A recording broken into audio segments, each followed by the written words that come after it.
ভোর রাতে কিন্তু আনডকিং করেছিল বোয়িং স্টারলাইনারের ক্যাপসুলটি বা মডিউলটি, যেই মডিউলে চেপে সুনিতা উইলিয়ামস এবং বুচ উইলমোর গেছিলেন আন্তর্জাতিক মহাকাশ স্টেশনে। সেই মডিউলটিকে ক্রিউ ছাড়াই ফিরিয়ে আনা হলো, পরীক্ষা করা হবে পৃথিবীতে। কীরকম ছিল সেই দৃশ্য দেখতেই পাচ্ছেন। আনডকিং হয়েছে ভারতীয় সময় একেবারে ভোর 5টার দিকে। তারপর সকাল 9:32-এ এই মডিউলটি পৃথিবীতে এসে ল্যান্ড করে। হোয়াইট স্যান্ড নিউ মেক্সিকোর কাছে ল্যান্ড করেছে। সেই ল্যান্ডিংয়ের সময়কার দৃশ্য আপনারা দেখতে পাচ্ছেন। অসাধারণ ছিল কিন্তু সেই ফেরার দৃশ্য। আমি আপনাদেরকে সেই টাইমের যে ভিডিও দেখাচ্ছি একটু কেটে কেটে আপনাদের জন্য এডিট করেছি, না হলে অনেকটা বড় সময়। দেখুন সেই মডিউল ফিরছে। এই মডিউলটি কিন্তু বোয়িং কোম্পানি তৈরি করেছে, নাম দিয়েছে বোয়িং স্টারলাইনার ক্রিউ মডিউল। এটি আন্তর্জাতিক মহাকাশ স্টেশনে তৃতীয়বারের জন্য যাত্রা করেছিল, তবে মানুষ নিয়ে প্রথমবারের জন্য যায়, আর তাতেই কিন্তু এই বিপত্তি ঘটেছিল। সুনিতা উইলিয়ামস এবং বুচ উইলমোর দুজনে সেখানে রয়ে গেল, ফিরে এলো খালি মডিউল, ভিতরে আর কিছুই ছিল না। এবার সেটিকে ক্যাপচার করে পরীক্ষা করবে অলরেডি নাসা এবং বোয়িং দুই কোম্পানি মিলে। তারপর দেখবে কেন হিলিয়াম লিক করেছে, কেন এই বিপত্তি। তার কারণ এর পিছনে কয়েক হাজার কোটি ডলার ব্যয় হয়েছে, বুঝতেই পারছেন, চারটিখানি কথা নয়। তবে হ্যাঁ, সুনিতা উইলিয়ামস আর বুচ উইলমোরকে এর মধ্যে যদি ফেরানো হতেও পারতো, হয়তো ভালোভাবে ফিরলো, কিন্তু আমাদের অভিজ্ঞতা আছে না, সেই কল্পনা চাওলার বিষয় তো মনেই আছে, যেটা আমরা বারবার বলে থাকি। তাই কোনো মতেই মানুষের জীবন নিয়ে রিস্ক নেওয়া উচিত নয়। আপাত দৃষ্টে মডিউলটি যেইভাবে ফিরে এসছে তাতে দেখে মনে হচ্ছে ফেরার দিক থেকে সাকসেসফুলি কাজ করেছে, যদিও আরও এর প্যারামিটার ডেটা চেক করে বোয়িং এবং নাসা জানাবে। প্রাথমিকভাবে মনে হচ্ছে যে সেটি সাকসেসফুলি ল্যান্ড করেছে।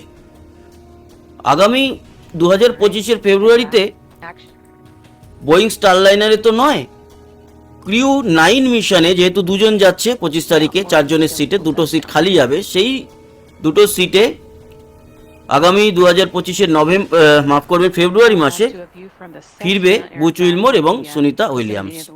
এই যে দেখুন সেই ল্যান্ডিংয়ের সময়কার অসাধারণ দৃশ্য।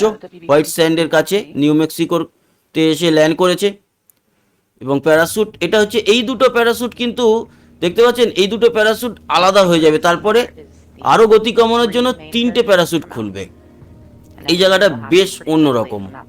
আর আরেকটা এই মডিউলের যেটা বিশেষত্ব, সেটা হচ্ছে অন্যান্য সোয়ুজ মডিউলে করে যখন ফেরে বা ক্রিউ ড্রাগনে ফেরে, তার নিচের হিটশিল্ড পার্টটা আলাদা হয় না, সে পার্টটা। কিন্তু এখানে দেখলাম হিটশিল্ড পার্ট সমেত এই ছোট প্যারাশুট দুটো আলাদা হয়ে গেছিল। তবে খুব সুন্দর স্মুথ ল্যান্ড করেছে এবং সোজাভাবে পড়েছে। এই যে এইবার হচ্ছে গিয়ে বড় প্যারাশুটগুলো খুলছে, যেগুলো আরো গতি কমাবে। নিচের দিকে পার্টটা এখানে এডিটে রাখা হয়েছে কিনা দেখছি আমি, যদি থাকে। এই যে বড় প্যারাশুট খুলে গেল, নিচের দিকের পার্টটা বোধহয় খুলবে, একটুখানি আমরা দেখি। খুব সুন্দরভাবে কিন্তু ল্যান্ড করেছে। আগামী দিনে আমরা চাইবো যে যেরকম সয়ুজ মডিউলে করে মানুষ যাচ্ছে মহাকাশ স্টেশনে, যেরকম ক্রিউ ড্রাগনে করে যাচ্ছে মানুষ, এই বোয়িং স্টারলাইনারে করেও যাক। তবে স্টারলাইনার কিন্তু এখনো 100% সাকসেস নয়, তাই রিস্ক তো থাকছে। যখন সুনিতা উইলিয়ামস এবং বুচ উইলমোরকে নিয়ে যাত্রা করেছিল, সেই সময় একেবারে শুরুতেই বিপত্তি ঘটেছিল।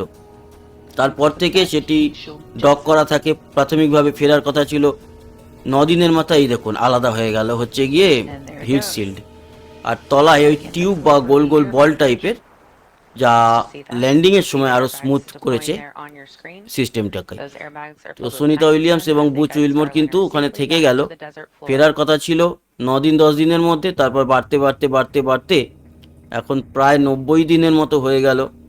আরও তো থাকতে হবে মহাকাশ স্টেশনে। এ হচ্ছে সেই ল্যান্ডিংয়ের অসাধারণ দৃশ্য দেখলেন। ল্যান্ডিং সুন্দর হয়েছে, তবে হ্যাঁ, পরবর্তী সময় আরও জানা যাবে যে কি কি ডেটা বা কি কি প্যারামিটারে এর অন্যরকম ব্যাপার লক্ষ্য করা গেছে কি না, এছাড়া গ্লিচ আছে কি না সফটওয়্যারে, আর একটা গুরুত্বপূর্ণ, হিলিয়াম কেন লিক করলো, থ্রাস্টার কেন ফেলিওর হয়েছিল। তো বন্ধুরা, এই ছিল সেই ল্যান্ডিংয়ের দৃশ্য। আশা করি ভালো লাগলো। সঙ্গে থাকবেন আমাদের, সাবস্ক্রাইব করে লাইক শেয়ার করবেন, কমেন্ট বক্সে আপনার গুরুত্বপূর্ণ মতামত জানাবেন। আসি, আবার দেখা হবে। সবাই ভালো থাকবেন, সুস্থ থাকবেন।